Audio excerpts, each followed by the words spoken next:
reflected on where you've ended up in life and wondered how in the world you ever came to be where you are? Perhaps, like me, you sometimes look around and feel as if you just might need to pinch yourself to ensure that you're not simply dreaming. My name is Bona Anderson. Right now I'm living with my family on a bright and beautiful island called Penang in the country of Malaysia. However, before I start to tell you how I came to live here, let me tell you a bit about where I started life. As is the case with most people, who I am is deeply rooted in where I came from. My earliest years were spent behind the Iron Curtain in a small Eastern European nation called Albania. If you don't know the first thing about Albania, you're not alone. Like those regions on old maps marked Terra Incognita, to many outsiders, Albania is an unknown land, shrouded in no small amount of mystery. And the reason for this is not far to seek. The Albania of my childhood was the scene of one of the most extreme experiments in human history.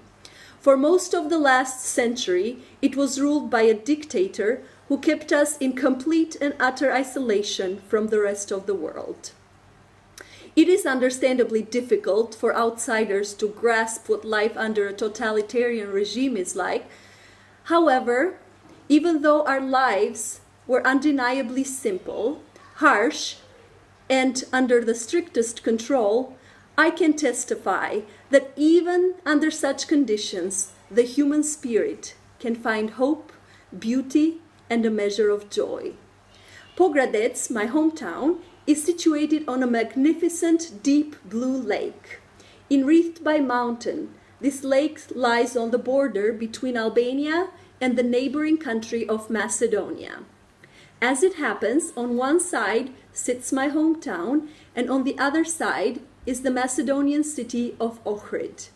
So it is that I grew up in a town that looked, as it were, directly into the mysterious unknown beyond. I still recall that as a small little girl, I would often peer longingly across the lake at the glimmering constellation of lights on the other side. Because we were forbidden to leave the country, or even listen to radio broadcasts from other nations, the cities on the other shore were to me a mysterious and magical destination, like an enchanted kingdom beyond the sea. Lying just beyond my reach, it was a fixture in my mind, forever beckoning me. On occasion, this tantalizing vision would be heightened by a tangible treasure from the other side. You see, now and again, things would float across the waters of our lake from the far shore. A Coke bottle, a can, a colorful wrapper perhaps, and it was like an artifact from another universe. The people of my town would eagerly collect these rare curiosities and place them on our mantels or in other prominent places, proudly displaying these relics from beyond our world. In 1991, when I was 16 years old, a student-led revolution overthrew the regime, and Albania, for the first time in nearly 50 years, was opened. My life would never be the same. Shortly after Albania opened up, a lot of foreign missionaries started coming into the country. These were the first non-Albanians I had ever laid eyes on. In time, the man who would become my husband would also come to Albania.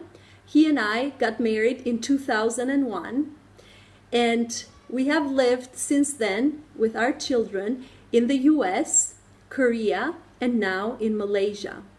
As I noted, we live on an island. While in some ways things could not be more different than the life I once knew, some things never change. As during my childhood, I can once again look out from my home across the waters. And sometimes, as I look out to sea and see the lights of the vast ships that pass in the evening hours, I am reminded of the bright lights on the far side of that mountainous lake that called to me then, and in some very real sense still do.